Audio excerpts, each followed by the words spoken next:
formación integral de todos los alumnos, independientemente de la condición económica. Nos ayudan a formar nuestra conciencia social. Porque además de estudiar, siempre hay tiempo para divertirse.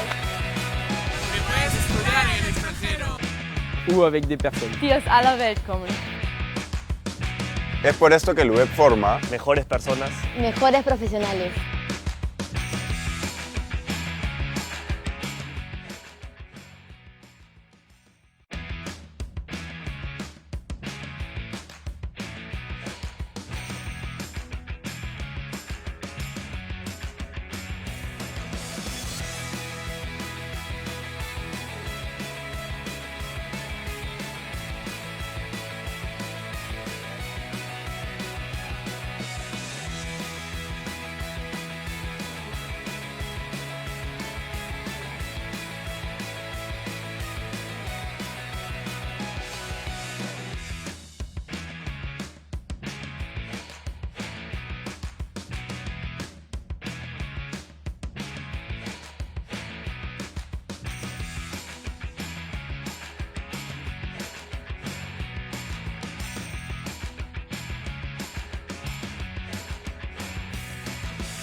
¿Quieres saber por qué elegimos la Universidad de Piura? Porque su exigencia me reta e impulsa a ser mejor. Porque nuestros profesores tienen grado de doctor. Y son reconocidos en el extranjero. Porque otorgan becas.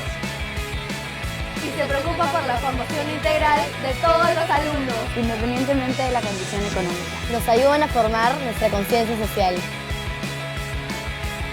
Porque además de estudiar, siempre hay tiempo para divertirse. Porque puedes estudiar en el extranjero. O avec des personnes. die aus aller Welt kommen.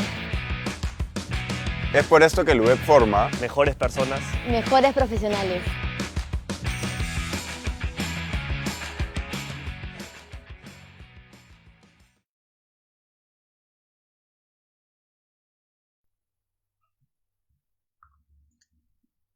Hola, quiero dar la bienvenida a este taller de UDEP Explorer a los postulantes conectados, quienes están interesados en estudiar la carrera de Economía en la Universidad de Piura. Les agradecemos a todos por su participación y por enlazarse a esta transmisión. Permítanme presentarme, mi nombre es Miguel Ángel Carpio, soy profesor asociado del Departamento de Economía de la universidad. Estudié Economía en la Universidad del Pacífico entre los años 1993 y 1997. Trabajé durante 8 años en la Superintendencia de Banca y Seguros, primero supervisando justamente las AFPs, el tema que hoy día nos convoca, y luego en estudios económicos. Estudié un doctorado en Economía en la Universitat Pompeu Fabra de Barcelona entre los años 2003 y 2008. Desde entonces trabajo en la Universidad de Piura, adscrito a Campus Lima. El día de hoy vamos a conversar sobre el sistema de pensiones. Discutiremos su funcionamiento, sus fortalezas, sus debilidades. Y para ello me acompaña en este taller Camila Larcari, Head of Strategy and Value Proposition del Scotiabank, y Adelina Dazo, Senior Investment Officer de Action Global Investments. Hola Camila, ¿cómo estás? Ojalá puedas por favor presentarte y contarnos sobre tus estudios y trayectoria laboral. Hola, ¿qué tal, Miguel Ángel? Gracias, sí. Bueno, yo me gradué de Economía de la Universidad de Piura en el 2010. ese mismo año empecé a trabajar precisamente en Prima AFP. Ahí estuve, como analista de inversiones, ahí estuve hasta el 2014, que entré a Credit Corp Capital, igual viendo inversiones en fondos mutuos y private equity. Y estuve en Credit Corp hasta que ya me fui a mi maestría, el MBA en Columbia Business School en Nueva York. Luego de eso, entré a trabajar a Mastercard en Nueva York y luego en Singapur. Y finalmente, pues, yo regresé a Lima, al Scotiabank, como dices, en oferta de valor y estrategia, que es lo que estoy haciendo ahora. Perfecto, muchísimas gracias, Camila. Hola, Elina, ¿cómo estás? Cuéntanos, por favor, un poco de tu vida. Gracias, Miguel Ángel. Un gusto estar con ustedes ahora. Yo estudié en la EPURA, Economía y Finanzas, me gradué en el 2008 y empecé mi carrera en fondos de pensiones, tanto en Profuturo como luego en Prima. Empecé en el área de Research y luego me pasé a la mesa de inversiones como Equity Portfolio Manager en Prima FP. Estuve 6 años en fondos de pensiones y decidí en el 2014 irme a hacer mi MBA a Duke en Estados Unidos, en Carolina del Norte, y en ese MBA me enfoqué en temas de impacto social, Impact Investing como lo llaman allá. Me quedé un tiempo en Estados Unidos trabajando en una empresa que se llama Acción, en el departamento de inversiones. Hacemos private equity enfocado a inclusión financiera y hace unos años volví a Perú, igual trabajando en esa empresa pero de manera remota, ¿no? Y ahorita estoy ahí como Senior Investment Officer. Perfecto, Adelina, muchísimas gracias. Les agradezco mucho por su presentación. Estamos con dos egresadas entonces que han tenido una trayectoria muy interesante y vinculada al tema que hoy día nos convoca, que es el tema de las administradoras. Y quizás mi primera pregunta es cómo así terminaron trabajando en una AFP. Pues empecemos con Camila. ¿Cómo así te decidiste o terminaste trabajando en una administradora de fondos de pensiones? Sí, bueno, en realidad mi camino bastante orientado por la universidad, porque me acuerdo muy claramente, yo estaba en una clase primero con el profesor Juan José Martans, y él en ese momento hablaba de los inversionistas en Perú, ¿no? Y había un pie chart y donde salía que las AFPs eran el principal inversionista, digamos, a nivel institucional, a nivel privado, y me lo dijo, todas las inversiones o todo el dinero, digamos, y las oportunidades de inversión pasan por las AFPs. Y ahí como que, no sé, fue algo que se me quedó grabado. Y luego, tú, Miguel Ángel, bueno, no sé si te acuerdas, pero gracias a una conexión tuya, tuve mi entrevista en Prima FP y bueno, logré este primer trabajo después de mis prácticas, ¿no? Así que sí, fue por la universidad, básicamente. Ah, caray, me alegra mucho la historia. Sí. No la recordaba con ese detalle, muy bien. Y cuéntanos tú, Adelina, cuéntanos tú cómo si llegaste a una administradora. Sí, creo que dentro de la carrera de economía algo que se puede ver es que tiene distintas ramas, ¿no? Uno puede hacer research, puede hacer la parte pública, ¿no? En el gobierno, o también puede hacer la parte de finanzas. Y yo rápidamente me di cuenta que me interesaba la parte de finanzas. También a través de la universidad hubo un anuncio, me acuerdo que, no sé, desde cuarto ciclo quería practicar, eran unas ganas locas de querer practicar. Entonces en el sexto ciclo, no sé por qué no me preguntes ahora, pero en el sexto ciclo me decidí vi un anuncio en la universidad que salía Banco de Crédito, área de marketing, así que fui y ese mismo día me contrataron. Estaba tan decidida que me metí ahí. Entonces empecé en el área de marketing, luego me pasé al área de estudios económicos y me gustaban, pero sentía que quería algo más interactivo, ¿no? Y justo tuve la suerte que una de las personas con las que trabajaba se había ido a Profuturo AFP y ahí fue que entendí el mundo de las AFPs y como dice Camila, realmente si uno quiere hacer inversiones, el sitio más dinámico donde puedes ver todas las clases de activos, desde activos alternativos hasta inversiones públicas, puedes pasar por todo, es un súper experiencia y conocimiento. Entonces realmente una vez que entras al mundo de AFP, si haces inversiones, es difícil que te pases a otra cosa, ¿no? Porque es lo más entretenido que hay. Y así fue. Ya, bueno, ya ahora que ya nos hemos enfocado un poquito más en especializarnos, y es otra cosa, pero sí, muy, muy entretenido el mundo de las AFPs. Perfecto, súper interesante. Muchísimas gracias, chicas. La verdad es que conocía parcialmente las historias, así que me ha dado mucho gusto conocerlas ahora de manera completa. Bueno, ahora sí ya pasemos a hablar directamente del tema de las administradoras y de los sistemas de pensiones en general. Justamente me gustaría empezar dando un poquito de contexto para poder situar a todos los postulantes en el tema, ¿no? Lo Lo único que quiero decir es que los trabajadores se enfrentan a una serie de riesgos, ¿no? Que comprometen su situación personal, su situación familiar y, por supuesto, su situación económica. Entonces, en general, un sistema de seguridad social procura mitigar estos riesgos, ¿no? Por ejemplo, el riesgo de enfermedad, el riesgo de accidente de trabajo, el riesgo de desempleo. Todos son estos riesgos cubiertos por un sistema de seguridad social. Ahora, un componente muy importante del sistema de seguridad social, pues son los sistemas de pensiones. De hecho, en el Perú, como veremos más adelante, pues tenemos dos sistemas de pensiones, ¿no? Pero por ahora empecemos en orden. ¿Qué les parece si empezamos con una pregunta sencilla a Camila? Mi pregunta es, ¿qué riesgos cubren los sistemas de pensiones en el Perú? Esa es mi primera pregunta para ti, Camila, por favor. Perfecto. Bueno, son básicamente tres riesgos, ¿no? El primero, que lo hemos mencionado, el de invalidez. Este riesgo, este evento se da cuando el trabajador pierde al menos 50% de su capacidad de trabajo. Entonces, en este caso, el aporte que un trabajador hace a la AFP cubre una pensión debido a esa invalidez. El segundo riesgo es la sobrevivencia. ¿Eso qué significa? Que cuando se da un evento de fallecimiento del trabajador, el sistema de pensiones asegura una pensión para sus beneficiarios. ¿Quiénes son los beneficiarios? Bueno, pueden ser los padres, los hijos menores de edad, incluso también hijos mayores de edad que estén cursando estudios superiores hasta los 28 años, y también los cónyuges o convivientes acreditados. Y finalmente, el riesgo de jubilación, que es el que, bueno, la mayoría conoce, que es cuando un trabajador cumple los 65 años y decide, pues, dejar de trabajar, ¿no? Esto cubre ingresos por el resto de su vida. Perfecto, Camila, muchísimas gracias. Entonces se cubren los riesgos de invalidez, sobrevivencia y jubilación. Adelina, mi primera pregunta para ti es, ¿qué sistemas de pensiones existen en el Perú y cuáles son sus características? Sí, hay dos sistemas, básicamente, ¿no? Como muchos deben haber escuchado. Tenemos por un lado la ONP, que es el sistema público, y luego tenemos las AFPs, ¿no? Que es el sistema privado. ¿Qué es lo que pasa? Hay grandes diferencias, ¿no? En la ONP, si uno aporta ahí, los fondos son colectivos. Uno no tiene su propio fondo, sino que todo va como en la misma bolsa.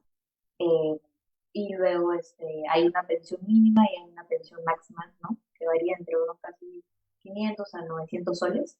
Y por el otro lado, uno tiene las AFPs, donde tu fondo es realmente tuyo, ¿no? Digamos, el fondo de Adelinazo es de Adelinazo, que todos los aportes que yo haga a lo largo de mi vida, y luego hay una rentabilidad que va añadiendo ese fondo, ¿no? para cuando ya tengo mi pensión. Entonces, en las AFPs las pensiones varían mucho más y realmente depende de qué tanto uno aportó, mientras en la ONP el rango es, como les digo, de 500 a 893 soles y es colectivo, ¿no? Por ejemplo, y estamos relacionados al budget del gobierno, ¿no? Como están escuchando ahora en las noticias, y digamos, si no alcanzan los fondos, están comprometidos ahí, no es que están completamente separados, ¿no? Sí. Sí, de acuerdo. Entonces, por lo que nos cuenta Adelina, pues quizás, Camila, algunos trabajadores prefieran un sistema y otro grupo de trabajadores prefiera el otro sistema, el sistema privado de pensiones. Sí, o sea, muy, muy en línea con lo que dice Adelina, ¿no? Si un trabajador piensa que si su renta actual y el estimado de su renta futura durante la jubilación va a ser superior a los 893 soles mensuales, que son el máximo, entonces a esa persona le convendría o quizás tome la decisión de estar en el sistema privado de pensiones, ¿no? Versus el sistema nacional. Porque de otra manera estaría un poco subsidiando a las personas con menores ingresos, básicamente. Sí, sí. Y tal vez para añadir un poco lo que dice Camila, claro, en el caso opuesto, digamos, cuando uno tiene bajos ingresos o entró al sistema muy tarde, ahí puede que sí le convenga la ONP, ¿no? Como han visto, por ejemplo, ahora que está saliendo esta ley para trabajadoras sociales, en esos casos podría ser que sí le convenga a la ONP para que tenga su pensión mínima y esté tranquila, ¿no? Asegurada. De Sí, acuerdo. Entonces, igualmente es importante acotar que la pensión mínima solo se asegura si has aportado 20 años mínimo al sistema. Eso es también igual un dato ahí. Claro. de acuerdo. Entonces, en el Sistema Nacional de Pensiones existe una pensión mínima y una pensión máxima, pero sujeta a estas condiciones como las que nos está contando Camila. Y en cambio, en el sistema privado de pensiones, pues cada uno recibe un monto que es una función directa de lo que ha aportado, ¿no es cierto? Exacto. Es como una cuenta de ahorros bancaria. Es tu fondo y tu dinero. Exacto. Perfecto.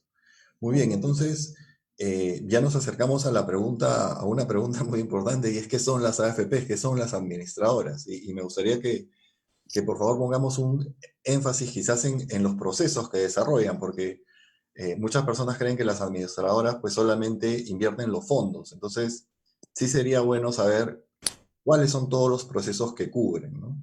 Ujú. Sí. No, es un tema muy completo en realidad. Si bien las administradoras de fondos acá en Perú, ¿no? Son empresas que empiezan desde, obviamente tienen que hacer la afiliación, ¿no? Luego tienen que recaudar, ¿no?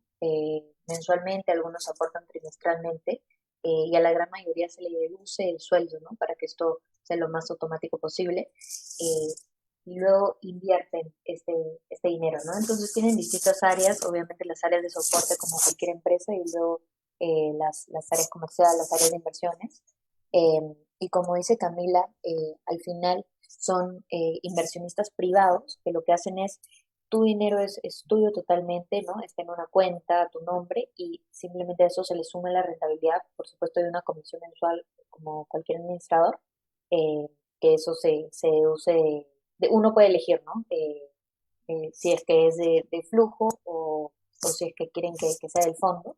Eh, pero básicamente la principal función obviamente es la inversión al final, ¿no? Salvaguardar los fondos, pero hay toda una constitución de áreas detrás para asegurar que el proceso funcione bien, ¿no? Excelente. Bueno, una pregunta para Camila. Yo sé que quizás muchos de los postulantes y sobre todo sus papás querrán que conversemos ya sobre la reforma, pero es bien importante desarrollar todo este contexto, describir un poco el sistema para saber quiénes son todas las personas o todas las instituciones que participan en el sistema de pensiones. Entonces, un agente muy importante del sistema de pensiones son las compañías de seguros, ¿no? Y a veces no se conoce bien cuál es el rol que tienen las compañías de seguros dentro del sistema privado de pensiones. Camila, ¿tú nos podrías explicar un poquito esto? Me parece que es una pregunta importante. Sí, súper importante. Creo que primero, un poco para dar el antecedente, cuando una persona se jubila, tiene, digamos, tiene tres principales opciones. Luego tiene otras que son una combinación, pero las tres principales opciones que tiene para cobrar su pensión son, en primer lugar, cobrar el 100% de su pensión y administrarla en los años que le quedan de vida. La segunda opción es que la AFP sea la que reparta, digamos, en una renta establecida y siga gestionando su fondo y generando rentabilidad. Y la tercera opción es donde interviene la compañía de seguros, que es que la AFP, o bueno, en realidad el pensionista, le cede su fondo a la compañía de seguros, y esta a cambio le garantiza una renta vitalicia familiar, así se le llama el producto, y esto garantiza que tenga una renta fija hasta que fallezca, ¿no? Hasta que fallezca. Además incluye también lo que ya habíamos hablado, la pensión para sus seres queridos, ¿no? Y es así. Y aquí la principal diferencia también es que cuando el asegurado cede el fondo a la compañía de seguros, ya deja de ser suyo. En cambio, por ejemplo, en la AFP, si el asegurado fallece, el fondo podría quedar como herencia para sus beneficiarios, ¿no? En el caso del seguro, no. Básicamente. Sí. Y ahí tal vez, perdón Camila, para contar tal vez una historia relacionada, por ejemplo, yo tuve el caso que mi mamá falleció y ella estaba en una AFP, no tuvo suficientes aportes, digamos, su fondo era chico, pero realmente yo viví todo el proceso y sí vi cómo cubrió el riesgo de fallecimiento, porque dos de mis hermanos y mi abuelo pudieron recibir una pensión cierto tiempo, ¿no? Entonces, Y bueno, y también te cubre una cantidad de cosas que uno no sabe, ¿no? O sea, desde todos esos trámites administrativos, ¿no? Cuando uno fallece, todo ese tipo de cosas. Entonces, son cosas que realmente yo sí las vi implementadas en la práctica, y al final el seguro, a través del FP, hizo que, a pesar de que el fondo sea pequeño, se pudo cubrir mucho más. Bien, muchísimas gracias. Entonces, creo que hemos enfatizado bastante el rol que tiene la compañía de seguros al final de la vida activa del trabajador, ¿no es cierto? El trabajador va realizando aportes, va juntando su dinero, las administradoras hacen lo posible por incrementar ese fondo y cuando llega el momento de la jubilación, entonces, estos fondos pueden usarse, como nos explica Camila, para recibir directamente de ahí una pensión en pequeñas cuotas, por decirlo de alguna manera, o para comprar a la compañía de seguros una renta de por vida. Entonces, ese es un rol muy importante que tienen las compañías de seguros dentro del sistema, pero también tienen otro rol en la cobertura de los riesgos de invalidez y sobrevivencia. No sé si alguna de ustedes se anima a contarnos cuál es ese rol. Sí, bueno, Adelina justo comentaba, ¿no? Ella misma lo ha vivido por el lado del fallecimiento de su mamá, y incluso, como ella dice, ¿no? Ese sería el caso de la sobrevivencia, ¿no? En donde sus hermanos menores de edad o cursando estudios superiores eran los beneficiarios, su abuelo también, ¿no? El papá de su mamá. Y bueno, en el caso de invalidez sería igual, ¿no? Si es que una persona pierde su capacidad productiva, es la compañía de seguros la que asume, digamos, el pago de esta renta. De acuerdo, muy bien. Efectivamente, la compañía de seguros en esos casos toma el fondo de pensiones completamente, es decir, se pierde la propiedad sobre el fondo de pensiones, pero la compañía de seguros asume la responsabilidad de pagar una pensión desde la ocurrencia del siniestro hasta el fallecimiento de los beneficiarios, si es que es una pensión de sobrevivencia, o de la persona que ha experimentado la invalidez. Perfecto. Adelina, entonces, yo creo que ya estamos terminando de describir un poco el sistema de pensiones. Una pregunta que me gustaría hacerte es, ¿por qué es importante tener un fondo de pensiones? Y una pregunta que creo cobra mucha relevancia ahora, ¿cuáles son las ventajas y las desventajas de que lo administre el sector privado o que lo administre el sector público? Sí, claro que sí. Un fondo de pensiones es súper importante, porque uno necesita tener una pensión cuando, digamos, ya no está en edad productiva, ya no está trabajando, ¿no? Lamentablemente acá en Perú la cultura del ahorro no está tan desarrollada, ¿no? Entonces, en realidad uno por sí mismo debería de mensualmente de su sueldo ahorrar un porcentaje siempre, ¿no? Pero lo que te permite el fondo de pensiones es que automáticamente todos los meses te deducen 10% de tu sueldo, al menos a través del sistema de FP, 10% de tu sueldo que se va a una cuenta que estudia y luego a eso se le suma la rentabilidad, ¿no? Es muy importante, como se dice, guardar pan para mayo, y uno no lo ve tal vez en el momento, pero definitivamente ya cuando empieza a usar su fondo, lo va a ver. Lamentablemente creo que tenemos que seguir desarrollando esta cultura del ahorro acá en Perú y en muchos otros países, y tener este fondo te ayuda a mantenerte, ¿no? He visto casos también de gente que lamentablemente no ahorró nada, tampoco no tenía fondo de pensiones, y luego cuando ya no está en edad productiva, no es complicado, ¿no? Porque pasas de tener un sueldo a no tener cómo mantenerte, y la idea es que uno pueda seguirse manteniendo por sí mismo, ¿no? La idea con la FP es que uno siga, digamos, recibiendo, dependiendo cuánto aportó, ¿no? Pero podría ser un sueldo muy similar a los últimos que tuvo, a lo que tuvo en los últimos años. Hay ventajas y desventajas, obviamente, ¿no? El tema con el sistema público, como comentábamos, es que todo es una bolsa. Entonces, no es tu fondo. Más bien, cuando tú aportas, eso se está yendo a las personas que ahorita a los jubilados, digamos.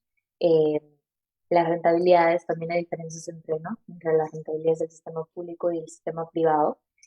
Algo muy importante es que se critica mucho las rentabilidades, y lo que hay que ver siempre es en el largo plazo, porque hay mucha volatilidad en el mercado, ¿no? Sobre todo estos últimos años ha habido mucha volatilidad, pero lo importante es ver en promedio en los últimos años cuánto ha rendido uno, ¿no? ya vamos a hablar un poco más, pero para resumir, digamos, el sistema privado es tu propia cuenta, se va ahí rentabilizando y ahí vas formando tu fondo, que luego ya decides cómo lo quieres sacar. Ahora han cambiado las leyes, entonces hay distintas formas. Mientras en el sistema público todo es una bolsa, ¿no? Uno contribuye, lo bueno, como decíamos, también tiene una pensión mínima, pero lo malo, por otro lado, es que hay una pensión máxima. Entonces, si uno aportó más que eso, no puedes subir más allá de esa pensión máxima. Perfecto, muy bien, súper interesante.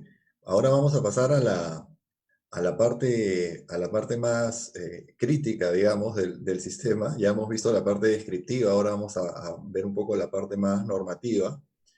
Pero voy a aprovechar, voy a detenerme un segundito para alcanzarles una pregunta, la pregunta de un postulante. Dalai Lozano pregunta si un trabajador del Estado puede estar en un fondo privado. No sé si alguna de ustedes se quiere animar a responder esta pregunta de Dalai. Sí, o sea, definitivamente sí. Uno, digamos, es totalmente independiente de decidir si quiere el sistema público o el sistema privado, ¿no? Trabaje donde trabaje. Perfecto, estoy de acuerdo, muy bien. Entonces, ahora sí pasemos a la parte crítica, pero quiero aprovechar la pregunta de Dalai para invitar a todos los que están siguiendo esta transmisión a alcanzarnos sus preguntas, y con mucho gusto nosotros pues iremos respondiéndolas. Entonces, ahora sí hablemos un poquito de los problemas que tiene el sistema. ¿Cuáles tú piensas, Camila, son los principales problemas que ha enfrentado el sistema de pensiones? Y por supuesto, después de repente Adelina quiere complementar esta pregunta, que es una de las más interesantes de la noche. Sí. Bueno, digamos, a ver, lo principal que se le ha criticado, sobre todo, ¿no?, en los últimos años, son, bueno, en primer lugar la baja cobertura que tiene sobre la población, ¿no? Eso iba un poco a lo que decía Adelina, lo que comentaba, que no existe esta cultura del ahorro. Entonces, hoy en día, solo 27.5% de la población trabaja, o bueno, tiene un empleo formal, ¿no?, de la población económicamente activa, y solo esa parte aporta y está ahorrando y va a estar cubierta en la jubilación. El resto, en realidad, pues tal vez ahorre por cuenta propia, pero no se sabe si cuentan con un ahorro suficiente, ¿no? Eso es por un lado. Luego, otra cosa que se ha criticado mucho, y me acuerdo desde el 2013, ¿no?, que empezó esta polémica de las comisiones, son las altas comisiones de administración que cobra la AFP, ¿no? Como dato, tenemos que actualmente hay dos modalidades de comisión. Está la comisión sobre el flujo, que es la que se cobra directamente sobre la remuneración mensual, ¿no? Actualmente es 1.58%, ¿no?, en promedio de todas las AFP. Luego está la comisión mixta, que es una combinación entre esta comisión de flujo y una comisión sobre el saldo. Es decir, que se toma ya toda esa bolsa, todo ese fondo que ha sido acumulando y se cobra una comisión. Actualmente en esta comisión mixta tenemos el 0.31% sobre el flujo y además se adiciona un 1.13% sobre el saldo. Ese 1.13 es anual. Esas serían las comisiones actuales. Y bueno, el otro tema crítico, digamos, otra cosa que se les ha criticado es la rentabilidad, ¿no?, que mencionaba también Adelina. Actualmente, justo me metí a ver, las rentabilidades de las AFPs en promedio están entre el 4.5% para el fondo 1 y alrededor del 7.5% para el fondo 2 y 3. Eso es sobre los últimos 5 años anualizados, ¿no? Y que en realidad, pues, como dicen, no hay que verlo por periodos específicos, sino en el largo plazo, ¿no? Porque la pensión es algo que funciona a largo plazo y estas tasas de rentabilidad, pues, no son, bueno, a mi parecer no son malas, ¿no? Comparadas con otros instrumentos financieros. Pero bueno. Sí. Y para complementar un poco lo que dice Camila, creo que hubo mejoras en términos de que empezó a haber más competencia para bajar las tasas, ¿no? Las comisiones, digamos, y sí se bajaron. yo sé que se dicen que son altas, pero uno también tiene que compararlas, ¿no? Altas respecto a qué, ¿no? Si uno invierte en un fondo mutuo, la tasa inclusive puede ser más alta. Entonces, realmente, al menos a mi parecer, no es que sean altas. El problema es que también la rentabilidad varía, ¿no? Entonces, a veces es negativa, lamentablemente, dependiendo del perfil del fondo, que eso es algo que todavía no hemos hablado, ¿no? Que hay 4 fondos básicamente, pero varían. Entonces, un año negativo y que igual te están cobrando comisión, ¿no? Y entonces, una FP bien manejada al final puede tener un ROE positivo, ¿no? Entonces, como que no se ve esa resonancia y por eso vamos a hablar más adelante, pero alguna de las cosas que podría hacer es cómo atas la rentabilidad a la comisión, ¿no? Si te va bien con el fondo, cobras más, pero si te va mal, cobras un poco menos, ¿no? Para que estés completamente alineado al afiliado. Algo que yo también pensé, porque mucha gente lo dice, ¿no? Bueno, ¿por qué voy a ir a la AFP si estoy ganando, digamos, en un fondo 2, 7,5%, como dice Camila? Mejor me voy a una caja, ¿no? A una financiera, depósito a plazo. Pero realmente, como se ve ahora, las tasas están bajando a nivel mundial y ya esas tasas están más bajas. Y además que si todo ese dinero de las AFP sale y entra a este sistema financiero de las cajas, por un tema de oferta-demanda, las tasas van a bajar mucho más. Entonces, al final, la tasa que uno puede sacar en este sistema de cajas, ¿no? Va a terminar siendo más como un 3-4% si se inunda el sistema con la plata de las AFPs. Y por otro lado, también hay un tema de seguros, ¿no? Como que cuando uno invierte en una caja, ¿no? En cualquier entidad que no sea un banco, hay un límite por el cual uno está asegurado, ¿no? Es más o menos 90.000 soles para redondear. En cambio, cuando uno está en la FP, la plata es tuya, no hay, o sea, claro, la rentabilidad puede variar, pero no se ha visto caso donde uno, a lo largo del plazo, en el largo plazo, ¿no? Más de 20 años, pierda parte del fondo, ¿no? En este caso, si lamentablemente una de estas instituciones quiebra, uno puede perder si tiene más de 90.000 soles, que como se imaginarán a lo largo de toda la vida laboral aportando, se puede dar el caso, ¿no? Entonces hay pros y contras, ¿no? de estos temas. Perfecto. Xiomara nos alcanza otra pregunta vinculada con lo que estamos explicando. ¿Qué conviene más? Pregunta ella. ¿Una AFP o la ONP o la Oficina de Normalización Previsional? Es decir, es la que administra, digamos, el Sistema Nacional de Pensiones. Sí, justo abordamos, ¿no? un poco ese punto.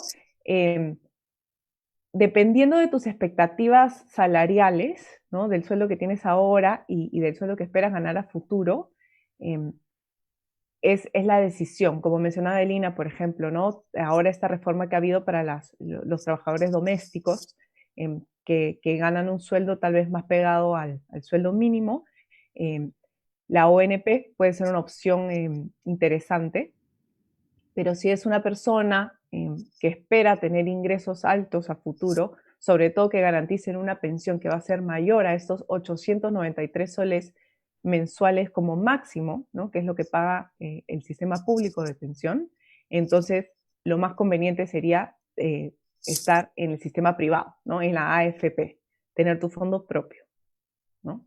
Esa es un poco la lógica, en mi opinión. Muy bien, muchas gracias, Camila. Tenemos otra pregunta de Alejandro Torres.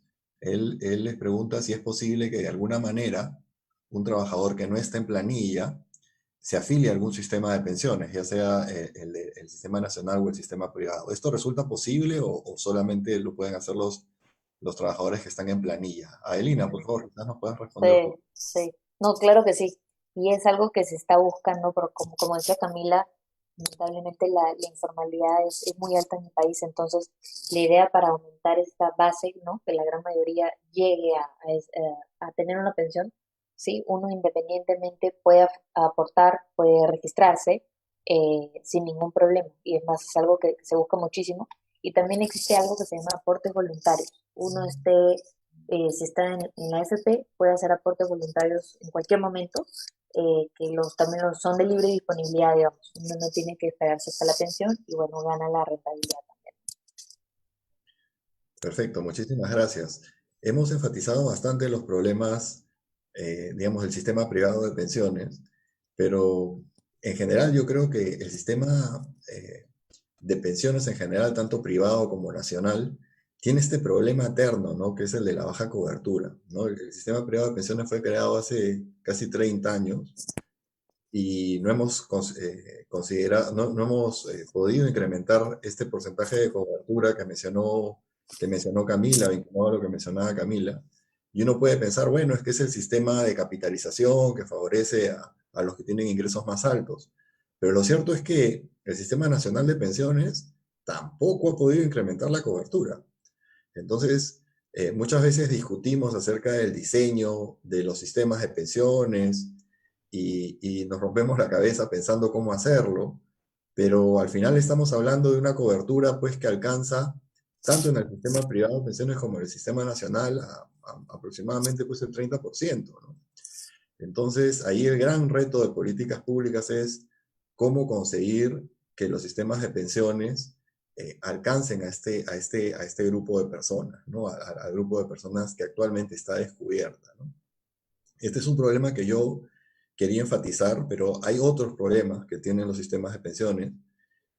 Uno, por ejemplo, es muy grave, tan grave como el primero, yo diría, es el de la inestabilidad política, ¿no? El cual nos lleva al momento que estamos viviendo actualmente con estas medidas desarticuladas del Congreso de la República, que por un lado, pues, permite los retiros de los fondos de pensiones, pero que por otro lado quiere modificarlo para que todos podamos tener pensiones en el futuro, ¿no? Entonces, que son casi, yo diría, objetivos contradictorios. ¿Qué nos puedes decir, Aelina, sobre este riesgo de la inestabilidad política que estamos viviendo actualmente, que estamos viendo materializado, digamos, actualmente? Sí, no, es muy complicado. Hay que tener mucho cuidado con las pensiones porque, como la ministra de Economía ha repetido varias veces, son fondos de largo plazo, ¿no? Entonces, lamentablemente, lo que se ha permitido con algunas de las últimas reformas son que se dé acceso libre, ¿no? A un porcentaje de los fondos, en algunos casos, ¿no? Para personas que no estaban trabajando, que tienen un fondo pequeño, han podido inclusive retirar todo, ¿no? Para las otras personas me parece que era hasta 12.000 soles. Pero, ¿qué es lo malo? Que empieza a confundir los objetivos de corto con largo plazo, ¿no? Porque si uno retira el dinero, luego va a afectar tu pensión a largo plazo. Y el gran problema ha sido que, lógicamente, si la AFP, que tiene, imagínense, el dinero invertido básicamente, ¿no? En distintos instrumentos, pero tiene que salir a liquidar posiciones. Y justo se ha hecho en un momento de volatilidad, entonces el valor cuota, que es como el precio al que uno vende, no ha sido bueno, ¿no? Vender en un momento donde el mercado no está yendo bien no es la mejor idea. Entonces, se hizo eso, mucha gente sacó la pensión, digamos lo que se permitía sacar, y la ha dedicado a otros fines que varían. Algunos sí lo han seguido ahorrando, algunos lo han hecho para pagar crédito, algunos lo han hecho porque en el momento de la pandemia lo exigían, no estaban recibiendo un salario, pero hay que tener mucho cuidado con, digamos, trastocar la pensión y todo este fin que se buscaba, ¿no? Porque en el largo plazo uno tenga la pensión, si está uno retirando dinero al final no va a alcanzar para una pensión, digamos, decente que uno busca tener cuando ya es mayor, ¿no? Entonces, sí hay que tener bastante cuidado. Sabemos que ahora se está discutiendo, ¿no? Otra reforma adicional para ya retirar un poco más y bueno, ya una reforma un poco más amplia. Entonces, no se debe desvirtuar el objetivo por el cual fueron creados estos fondos. Perfecto, muy bien. Un tema que es importante explicar digamos, voy a ampliar un poquito la explicación que dio Adelina, es que cuando uno realiza aportes al sistema de pensiones, al sistema privado en particular, lo que uno hace con ese dinero es comprar cuotas, ¿no? Es una unidad de medida que es la cuota, y lo compra a un determinado valor. Ese valor, si la economía peruana le va bien, pues el valor cuota va creciendo y el fondo de pensiones de uno va creciendo. Pero si a la economía peruana le va mal, el valor cuota va bajando, y en el contexto en el que estamos actualmente, que es un contexto pues de pandemia, de recesión económica, pues es un mal momento para el valor cuota, y por supuesto es un mal momento para para vender, ¿no? Es un mal momento para ejecutar las cuotas que uno con esfuerzo ha ido juntando a lo largo de su vida laboral, ¿no? Miren, justamente hay una pregunta de un postulante, Alejandro de la Torre, que nos pregunta sobre esta última medida de retirar los 17.200 soles de los fondos de pensiones, ¿no? Él dice que no está de acuerdo debido al posible impacto económico que esto podría generar en la economía peruana. ¿Por qué sí o por qué no, desde su punto de vista, se debe aplicar esta medida? Y aquí quizás puedan responder esta pregunta desde dos puntos de vista, ¿no? Desde el punto de vista personal del trabajador y desde el punto de vista de la economía peruana en general. No sé si Camila o Adelina quieren animarse a responder alguna de estas preguntas. Sí. Camila, ¿tú quieres decir primero? Bueno, sí, o sea, a ver, tal vez primero, como lo explicaba un poco Adelina, es precisamente estás vendiendo en el momento más bajo, bueno, no, o sea, en un momento muy bajo del precio, ¿no? Que es precisamente lo que no quieres hacer siendo inversionista, o bueno, siendo ahorrista. Por otro lado, y cuál es el impacto en general, bueno, la empresa, la AFP, va a tener que salir a vender masivamente, ¿no? Todas esas inversiones que tienen, y el valor de las inversiones, a ver, si realmente fuera una redención o una salida grande, puede impactar algunas acciones locales. Como mencionaba Miguel Ángel, las AFPs tienen inversiones igual internacionales y locales, pero son un inversionista bastante grande en el mercado local, que sí causa impacto en las acciones, en realidad. Entonces, una venta muy fuerte de la AFP sí puede impactar los precios del mercado local. Eso es por un lado, por el lado no del mercado. Y por el lado personal, ¿no? Lo que decía, y yo misma se los recomendé a mis papás, les dije, bueno, tengan paciencia.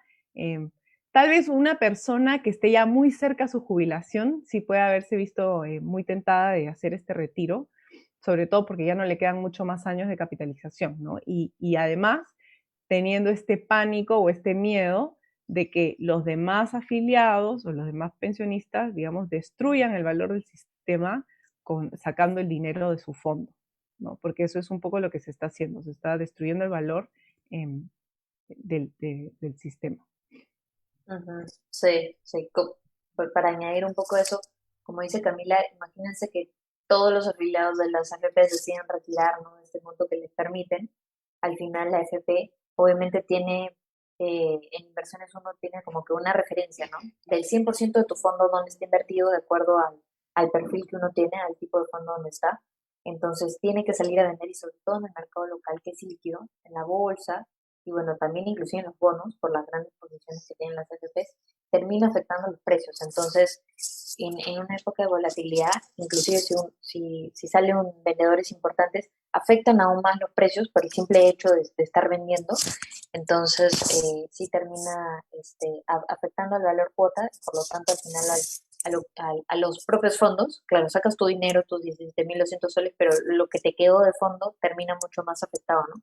Y también a la economía, porque no se ve bien esta inestabilidad política internacionalmente, ¿no? Entonces, eso nos puede afectar en términos de rating crediticio, y también nos termina afectando desde el lado del gobierno, ¿no?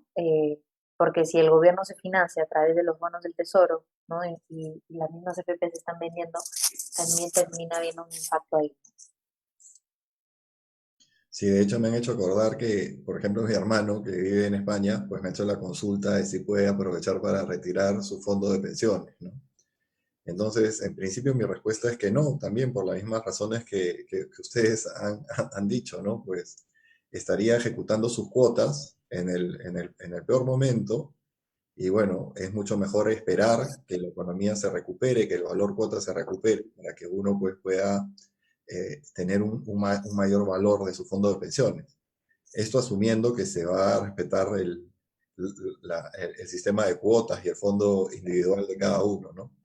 Lo cual nos lleva a la siguiente pregunta que he preparado acerca ya directamente de esta reforma integral que está preparando la Comisión de Trabajo y Seguridad Social, pero primero quiero hacerles una pregunta que nos envía otra postulante, Angélica Narváez, nos pregunta: ¿de qué otra forma el Congreso esta pregunta es difícil. ¿De qué otra forma el Congreso podría ayudar a las personas que están pasando por momentos difíciles económicamente, sin perjudicar a las personas que están afiliadas a las AFPs? Digamos, ahí está emergencia sanitaria, hay una situación de crisis económica. Entonces, ¿qué alternativas puede tener?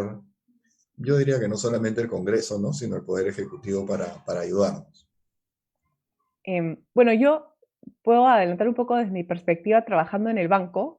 Yo trabajo en el lado comercial, es decir, en la banca para las empresas, ¿no? Desde pequeñas empresas hasta banca corporativa. Y sí se ha hecho bastante intervención por el lado del gobierno para facilitar préstamos a muy bajas tasas de interés, o sea, realmente bajas, rodeando hasta un mínimo de 0.5%, para que estas empresas puedan continuar con sus operaciones, ¿no? Eso es por el lado de los empresarios. Sé que también por el lado retail, es decir, por el lado personas, se ha hecho lo mismo, se han facilitado que las personas puedan tener, puedan dejar de pagar sus cuotas sin tener penalidades ni ser castigadas o ser, digamos, catalogadas como morosos, como hubiera sido antes, ¿no? Esa es otra cosa que se ha hecho. Adicionalmente, también se han otorgado bonos. Eso ya no lo sé cómo el banco, lo sé particularmente a las personas con menores ingresos, se les ha dado bonos, bonificaciones extraordinarias para que puedan subsistir en estos meses de inamovilidad. Sí, exacto. Y bueno, también para complementar, también lo que se puede hacer es diferenciar, que es un poco lo que han tratado, pero el gran problema es cuando ya meten a todos en la misma canasta, ¿no? Entonces diferenciar aquellos que están sin trabajo más de 12 meses, ¿no?, más de cierto tiempo, tal vez sí, que podría ser algún porcentaje, pero algo medido, ¿no? Pero que esto no aplique para todos, porque si no, ya venimos con esos incentivos perversos de que uno toma el fondo de largo plazo para corto plazo cuando realmente no lo necesita, ¿no? Entonces, identificar bien a quiénes son aquellos que están necesitando. Y al final, lo que se quiere también es mucha gente ha perdido el empleo, ¿no? Más de 2 millones de personas. Entonces, la mejor forma es reactivar la economía, ¿no? Y para reactivar la economía, al final no es necesariamente estos bonos o, digamos, esta ayuda económica, eso es de emergencia, pero cuando pase eso es conseguir un trabajo, y para eso, como dice Camila, dándoles estas facilidades financieras a las empresas, y lo que está tratando de hacer el gobierno, pero creo que hay que darle más empuje de realmente empezar con todo el gasto de gobierno, ¿no? Inversión pública para poder crear estos puestos de trabajo, ¿no? Para que esta gente se pueda recolocar. Perfecto, muchísimas gracias por sus respuestas, súper interesantes. Yo quisiera complementarlas con una idea vinculada a la pequeña introducción que hice, ¿no? Un sistema de seguridad social cubre diferentes riesgos. El riesgo de desempleo, el riesgo de enfermedad, el riesgo de accidente laboral, el riesgo de jubilación, el riesgo de invalidez y el riesgo de sobrevivencia. Entonces, uno de los problemas que hemos tenido en el momento de enfrentar la crisis es que el mecanismo que tiene el marco normativo peruano para enfrentar el riesgo de desempleo es la CTS, la compensación por tiempo de servicios. Entonces, ahí deberíamos, todos los trabajadores, por lo menos los formales, tener una buena disponibilidad de fondo, un fondo interesante, además con tasas muy interesantes que dan las instituciones bancarias y las cajas por estos recursos. ¿Por qué? Porque en el momento de desempleo, como el que se está generando en el marco de esta emergencia sanitaria, pues se puede recurrir a esos fondos. ¿Cuál es el problema? Que desde hace varios años, no solamente un gobierno, sino varios gobiernos, les parece buena idea, encuentran oportuno liberar los fondos de la CTS. Claro, entonces nos ha tomado esta emergencia a todos por sorpresa. Obviamente las emergencias por su propia naturaleza ocurren cuando uno no se las espera. Y cuando uno mira los ojos en la CTS, pone sus ojos en la CTS, encuentra que ya no hay nada en la CTS. Entonces, estas medidas han sido adoptadas por anteriores congresos. Entonces, ¿qué hace el Congreso ahora? Bueno, ya no tienes plata ahí, entonces yo, ¿de dónde saco? Ah, ya, voy a sacar de tu fondo de pensiones, ¿no? Oye, pero el valor cuota, obviamente una CTS es administrado por un banco, la naturaleza no es de una inversión tan activa como en el caso de las administradoras. Recurrir a los fondos de una administradora en un momento de crisis es como querer apagar un incendio con gasolina, porque terminas utilizando la plata que tienes para directamente ponerla, o es como si tuvieras, pues, hace frío, entonces pones los billetes para que se quemen y todos nos calentemos, ¿no? Esa es un poco la analogía que yo podría hacer. Entonces, una lección que creo que estamos aprendiendo todos a nivel de política pública es que cada riesgo tiene que tener su mecanismo y que cada mecanismo tiene que ser respetado, ¿sí? Porque tienen su propia naturaleza, su propia dinámica. Bueno, ahora sí entremos a una pregunta que estoy seguro muchos postulantes y padres de familia están esperando, y es la Comisión de Trabajo y Seguridad Social del Congreso, presidida por Carmen Omonte, está preparando una nueva reforma al sistema de pensiones.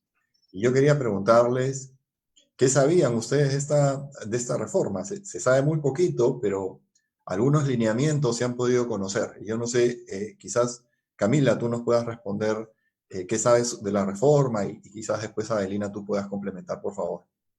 Perfecto. Sí, como dices, todavía no hay mucha información, pero principalmente, a ver, en primer lugar, se quiere hacer como un híbrido entre el actual sistema privado y sistema público de pensiones.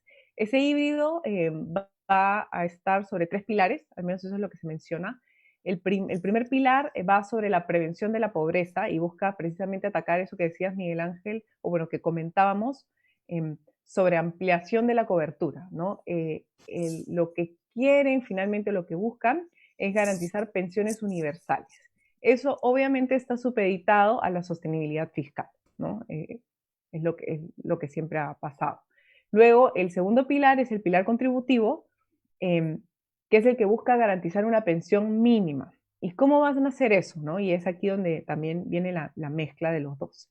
Va a haber un fondo de riesgo compartido en el que parte de la rentabilidad del fondo de cada uno de los afiliados va a ser compartida con los demás afiliados, y luego va a haber otro fondo, que es el fondo de riesgo individual, que se va a manejar como hoy en día se manejan los fondos en las AFPs, ¿no? Y el tercer pilar es el pilar voluntario, que también es una característica de las AFPs, que es que se pueda permitir el aporte individual o el aporte voluntario, digamos. Esa es la primera parte. Luego tenemos información de que quieren crear un organismo público de pensiones, el OPP, que va a ser una entidad del Estado adscrita a la presidencia del Consejo de Ministros, y esa entidad pública se va a encargar de todos los procesos que mencionaba antes Adelina. Se va a encargar de la afiliación, la recaudación, información y atención al cliente, y bueno, salvo por un proceso que es el de las inversiones, ¿ya? Pero sí va a tener a su cargo la definición de la política de inversiones del fondo, que eso es bien importante. Entonces, ya del lado de las inversiones, como decía, el tercer punto sería que para la inversión de los fondos sí se va a recurrir a una licitación en el sector privado, en la cual pueden participar las AFPs y pueden participar también otras entidades privadas. Esa es la información que tenemos hasta ahora. Perfecto. Adelina, ¿tú tienes algún otro dato sobre esta reforma que se está preparando? Sí, no, en línea con lo que dice Camila, básicamente no está muy claro el tema, pero quieren como combinar los dos sistemas, ¿no? Básicamente dejar la parte toda la parte operativa, estatizarla, ¿no? Y dejar la parte de inversiones para poderlo licitar con el privado. Hay que tener bastante cuidado con eso, ¿no? Que creo que ya vamos a comentar, pero siempre se ha dicho, ¿no? Que para que eso debe ser de manera eficiente, ¿no? Entonces, y de manera independiente, ¿no? Si algo se ha visto es que organismos que funcionan bien, digamos, la Superintendencia de Banca y Seguras, ¿no? El Banco Central son independientes, ¿no? Entonces, querer estatizar una parte de este sistema puede hacer que al final sea ineficiente, que no termine ayudando. Hay que tener cuidado porque estos fondos de FPs donde hemos dicho que cada uno tiene su propia cuenta, ahora decidir mezclarlos, ¿no? Es un riesgo alto, ¿no? Cómo se siente un trabajador que ha estado aportando toda su vida, que espera tener su fondo y de pronto quieren mezclarlo con la ONP cuando ese trabajador no decidió ir a la ONP, ¿no? Entonces es un tema complicado. Al final lo que debe prevalecer es buscar incrementar el porcentaje de la gente que tiene una pensión, pero también respetar las pensiones que cada uno ha ido construyendo a lo largo de su vida, ¿no? Perfecto. Yo me hago una pregunta. En realidad esta pregunta me gustaría hacérsela a alguien de la Comisión de Trabajo y Seguridad Social del Congreso, pero voy a aprovechar para ver si alguna de ustedes tiene alguna idea de la respuesta. Es que yo lo que observo, bueno, creo que estamos de acuerdo en que la baja cobertura es el problema, pues uno de los problemas más importantes que tienen los sistemas de pensiones en general, ¿no? Tanto el privado como el nacional. Y claro, el privado no ha conseguido ampliar la cobertura, el nacional no ha conseguido ampliar la cobertura, y yo me pregunto por qué una fusión de estos dos sistemas, una fusión simple de estos dos sistemas, digamos, en el sentido de que los vamos a agrupar en pilares, vamos a poner la misma pensión 65 que ya tenemos. ¿Por qué poner todo junto haría que se incremente la cobertura? Sí, es una pregunta que yo me hago, pero bueno, tampoco quiero... Creo que al contrario, ¿no? Sí. No quiero comprometerla si no tienen la respuesta o de repente no están de acuerdo, no sé, quizás podamos generar un poco de debate. O sea, yo creo que tal vez lo van a lograr a costa de las personas que tienen más ahorros en el fondo. Entonces lo que van a hacer es poder garantizar, tal vez quitándoles lo que ya tienen ahorrado a los pensionistas actuales para poder incrementar la pensión máxima a un bajo costo para las personas que se unan al sistema, ¿no? Esa es la única forma que yo veo, una alta subvención para que sea más atractivo para el resto de personas unirse. Sí, lo único que pueden terminar desincentivando a estas personas que han venido construyendo su pensión a lo largo. Entonces, el momento en el que puedan retirar, ¿no? En el momento en el que puedan bajar la contribución que hacen, lo van a hacer, porque si ellos esperaban tener su pensión, ¿no? Su propio fondo, digamos, su pensión a futuro, y de pronto mezclan los dos sistemas, yo creo que los puede terminar desincentivando, ¿no? De acuerdo. Sí. Y hay que pensar que, digamos, sí existe una baja cobertura en ese sistema, pero como país tenemos una baja cobertura en varios temas, ¿no? Por el tema de la informalidad, ¿no? Una baja cobertura al acceso a inclusión financiera, ¿no? Al sistema financiero. Una baja cobertura en términos de salud, de educación. Entonces tenemos muchos problemas y el de las pensiones es uno de ellos, ¿no? Pero hay que ver la forma creativa de tratar de al menos mejorar la situación.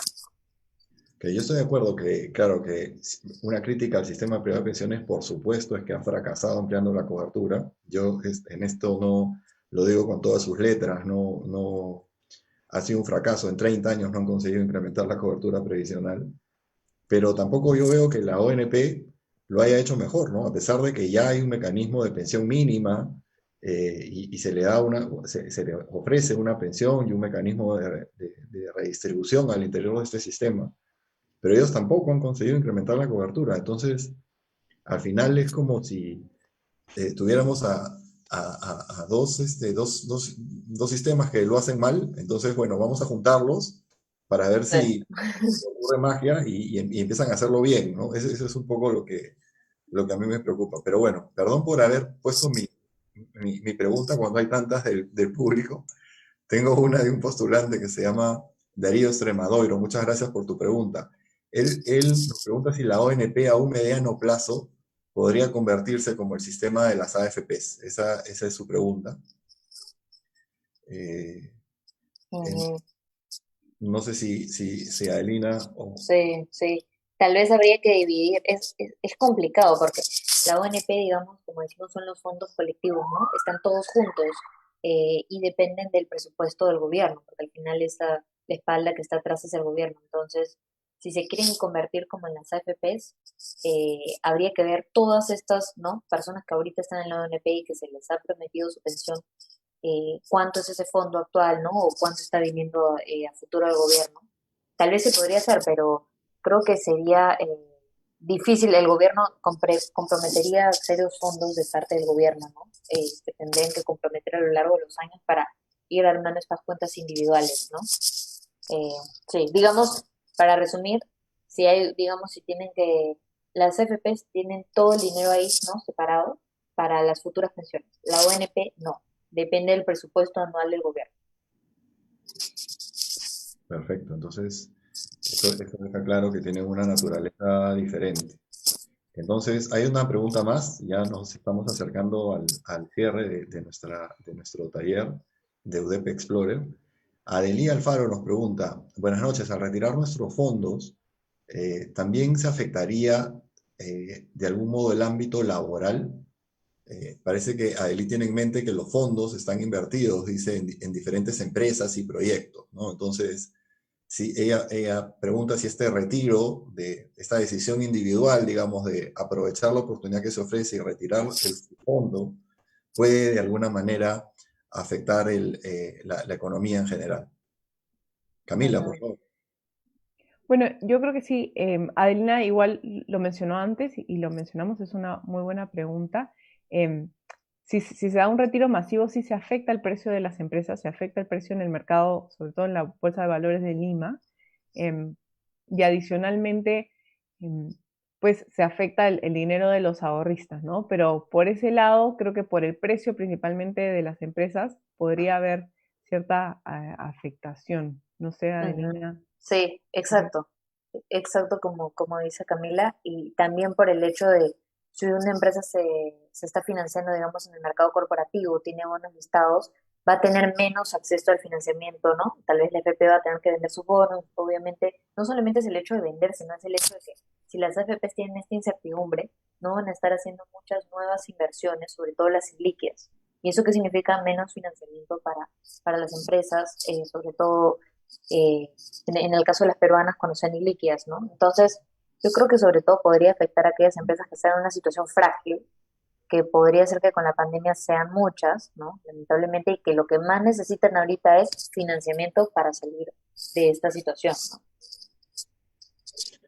De acuerdo, muchísimas gracias. Creo que hay consenso, creo, en que una administración privada de los fondos de pensiones pues tiene ventajas sobre una administración pública, la cual históricamente pues ha tenido problemas de transparencia, que ha tenido dificultades, pero al mismo tiempo creo que también hay consenso entre nosotros en que pues las administradoras también han tenido sus propios problemas. Es un sistema que por supuesto hay que modificar en algunas aristas importantes, y al final yo lo que creo es que pues lo que se necesita es que las reformas pues sean en un contexto de serenidad, en un contexto de estudio, de revisión de la evidencia, que nos permita darnos cuenta pues, cuál es el sistema ideal de pensiones para el Perú, ¿no? Si es que es obligatorio, si es que es voluntario, si es que es obligatorio, pues bajo qué condiciones, qué parte pues, de capitalización, qué parte de reparto, si incluye un componente de solidario, financiamiento del Estado. Pues no son preguntas sencillas, son preguntas por supuesto difíciles que se hacen en el Perú y en todas partes del mundo, pero en cualquier caso pues requieren una gran reflexión y sobre todo la participación de todos los involucrados, ¿no? Especialmente de los trabajadores, por supuesto, y también del sector público y del sector privado. Bueno, nos acercamos al final de esta transmisión, de este taller. Camila, te agradezco tu participación y tu disposición a contarnos tu experiencia y tu posición sobre este tema. Muchísimas gracias. Gracias a ti, gracias a ustedes.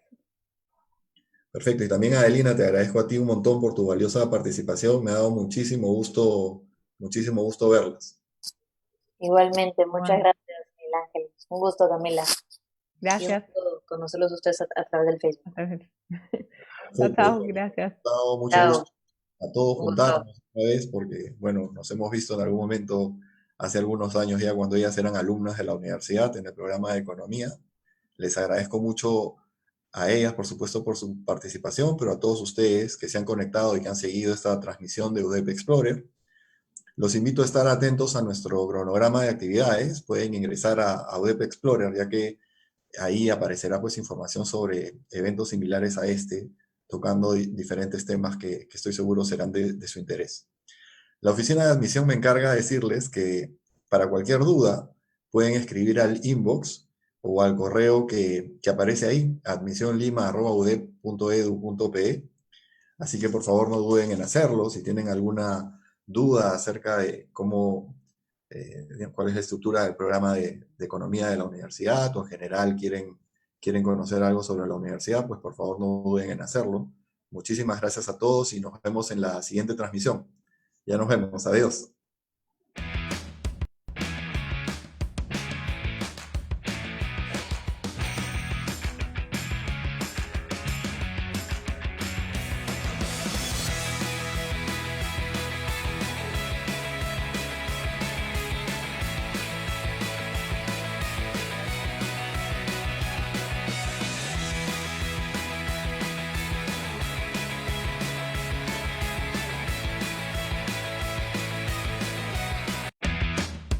¿Quieres saber por qué elegimos la Universidad de Piura?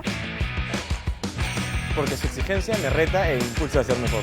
Porque nuestros profesores tienen grado de doctor. Y son reconocidos en el extranjero. Porque otorgan becas. Y se preocupa por la formación integral de todos los alumnos. Independientemente de la condición económica. Nos ayudan a formar nuestra conciencia social.